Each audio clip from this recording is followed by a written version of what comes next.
ರಾಜ್ಯ ಮತ್ತು ಕೇಂದ್ರದ ತೆರಿಗೆ ಜಟಾಪಟಿ ಮುಂದುವರಿತಾ ಇದೆ. ರಾಜ್ಯ ಸರ್ಕಾರದ ತೆರಿಗೆ ವಾಪಸ್ ಬೇಡಿಕೆಗೆ ಕೇಂದ್ರ ತೆರಿಗೆ ಕೊಟ್ಟಿರೋದಿಲ್ಲ. ರಾಜ್ಯ ಕಾಂಗ್ರೆಸ್ ಸರ್ಕಾರಕ್ಕೆ ನಿರ್ಮಲಾ ಸೀತಾರಾಮನ್ ತೆರಿಗೆ ಕೊಟ್ಟಿದ್ದಾರೆ. ಇಲ್ಲಿ ಹೆಚ್ಚು ತೆರಿಗೆ ಕೊಡ್ತೀವಿ ಅಂತ ವಾಪಸ್ ಕೇಳೋದು ಸರಿಯಲ್ಲ. ತೆರಿಗೆ ನಾವು ಜಾಸ್ತಿ ಕೊಡ್ತೀವಿ ಅಂದಾಗ ಈಗ ನಮಗೆ ಕೊಟ್ಟಿದ್ದೆಲ್ಲ ತೆರಿಗೆ ವಾಪಸ್ ಕೊಟ್ಬಿಡಿ ಅಂತ ಯಾರೂ ಕೇಳೋಕ್ಕಾಗಲ್ಲ.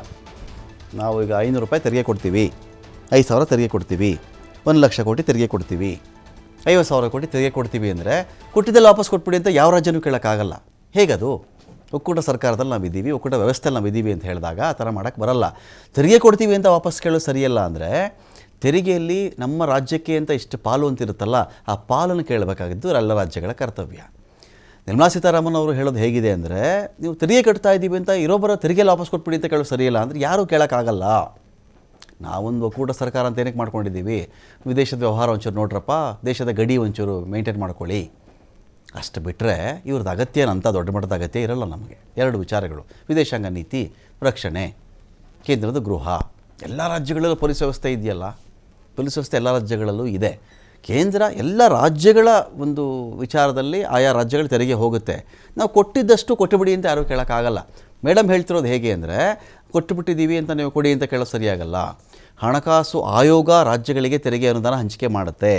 ಅದು ಸೂಚಿಸಿದವರಿಗೆ ಕೇಂದ್ರ ಅನುದಾನ ಬಿಡುಗಡೆ ಮಾಡುತ್ತೆ. ಅನುದಾನ ಬಿಡುಗಡೆಯಲ್ಲಿ ಕೇಂದ್ರ ತಾರತಮ್ಯ ಮಾಡ್ತಾ ಇದೆ ಅಂತ ಹೇಳೋದು ಸರಿಯಲ್ಲ.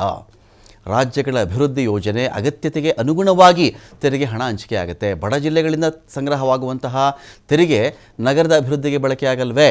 ಕೇಂದ್ರದ ಅನುದಾನ, ಇಲ್ಲಿ ಅನುದಾನ ತಾರತಮ್ಯ ವಿಚಾರ ಇಲ್ಲ. ನಾವು ಜಾಸ್ತಿ ತೆರಿಗೆ ಕಟ್ಟಿದಾಗ ಏನಾಗುತ್ತೆ, ನಿಮಗೆ ರಾಜ್ಯಗಳು, ಒಂದು ರಾಜ್ಯ XYZ ಅಂತ ಒಂದು ರಾಜ್ಯ ಇಟ್ಕೊಳ್ಳಿ ನೀವು. XYZ ರಾಜ್ಯ ಜಾಸ್ತಿ ತೆರಿಗೆ ಕಟ್ತಾ ಇದೆ. 1,00,000 ಕೋಟಿ, 2,00,000 ಕೋಟಿ, 5,00,000 ಕೋಟಿ, 6,00,000 ಕೋಟಿ ತೆರಿಗೆ ಕಟ್ತಿದ್ದಾಗ 6,00,000 ಕೋಟಿ ತೆರಿಗೆ ಕಟ್ತಿರಬೇಕಾದ್ರೆ ಒಂದು ರಾಜ್ಯ 6,00,000 ಕೋಟಿ ತೆರಿಗೆ ಜನ್ರೇಟ್ ಆಗೋದು, ಹುಟ್ಟುವುದು ಹೇಗೆ ಅಂತ ಒಂದು ದೊಡ್ಡ ಪ್ರಶ್ನೆ ಬರುತ್ತಲ್ಲಿ. ಹುಟ್ಟುವುದು ಹೇಗೆ? ಅಲ್ಲಿ ನಿಮಗೆ ಕೈಗಾರಿಕೆ ಅಭಿವೃದ್ಧಿ ಆಗಿರಬೇಕು, ಜನರಿಗೆ ಕೆಲಸ ಸಿಗಬೇಕಲ್ಲಿ, ಸೌಲಭ್ಯ ಚೆನ್ನಾಗಿರಬೇಕು, ಕೆಲಸ ಮಾಡೋರಿಗೆ ಮನೆ ಇರಬೇಕು, ಮೆಟ್ರೋ ಟ್ರೈನ್ ವ್ಯವಸ್ಥೆ ಇರಬೇಕು, ಸಾರಿಗೆ ಸಂಚಾರ ಚೆನ್ನಾಗಿರಬೇಕು, ರೋಡ್ ಚೆನ್ನಾಗಿರಬೇಕು, ಆ ಫ್ಯಾಕ್ಟ್ರಿಗಳಿಗೆ ನೀರು ಕೊಡಬೇಕು, ಒಳ್ಳೊಳ್ಳೆ ಶಾಲೆಗಳಾಗಬೇಕು, ಆಸ್ಪತ್ರೆಗಳಾಗಬೇಕು, ಇಷ್ಟೆಲ್ಲ ಒಂದು ಟೌನ್ ಪ್ಲಾನಿಂಗ್ಗಳಾಗಬೇಕು. ಇಷ್ಟೆಲ್ಲ ಪ್ಲಾನ್ ಮಾಡಬೇಕಾದಾಗ ಸುಮ್ಮನೆ ತೆರಿಗೆ ಹುಟ್ಟಲ್ಲ. ನಾವು ದುಡಿತಾ ಇದ್ದೀವಪ್ಪ, ಒಳ್ಳೆ ವ್ಯವಸ್ಥೆ ಕೊಡಿ ಅಂತ ಕಾರ್ಮಿಕ ಕೇಳ್ತಾನೆ.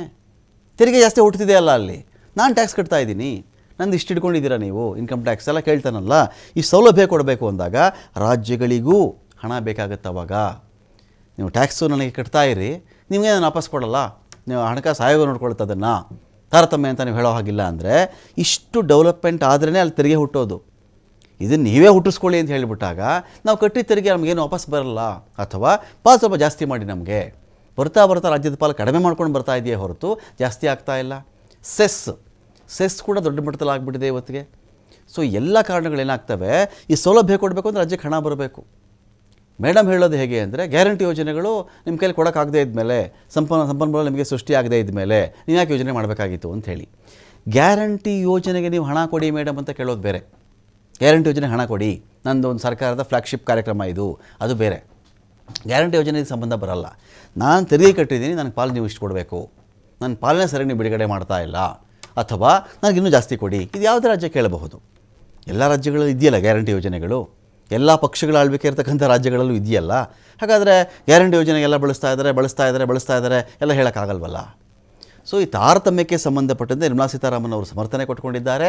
ಅನುದಾನಕ್ಕೆ ಬೇಡಿಕೆ ಇಟ್ಟ ರಾಜ್ಯದ ಮನವಿಯನ್ನು ತಿರಸ್ಕರಿಸಿದ್ದಾರೆ ವಿತ್ತ ಸಚಿವೆ ನಿರ್ಮಲಾ ಸೀತಾರಾಮನ್ ಅವರು.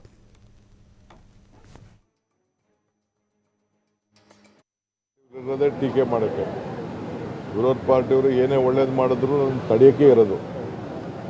ಅವರೇನು ಒಳ್ಳೇದಕ್ಕೇನಿಲ್ಲ, ಅವರು ನನಗೆ ಗೊತ್ತಿದೆ. ಅದು ಅವ್ರ ಕೈಯಲ್ಲಿ ಮಾಡೋಕ್ಕಾಗದೇ ಹೋದ ಕೆಲಸಗಳನ್ನೆಲ್ಲ ನಾವು ಮಾಡ್ತಾಯಿದ್ದೀವಿ.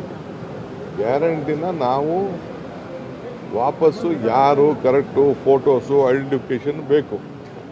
ಆಗ ಏನೋ ತರಾತುರಿಲಿ ಕೆಲವರೆಲ್ಲ ಯಾರ್ದೋ ಫೋನ್ ನಂಬರ್ ಕೊಟ್ಬಿಟ್ಟಿದ್ದಾರೆ, ಯಾರ್ದೋ ಅಕೌಂಟಿಗೆ ದುಡ್ಡು ಹೋಗ್ತಾ ಇದೆ.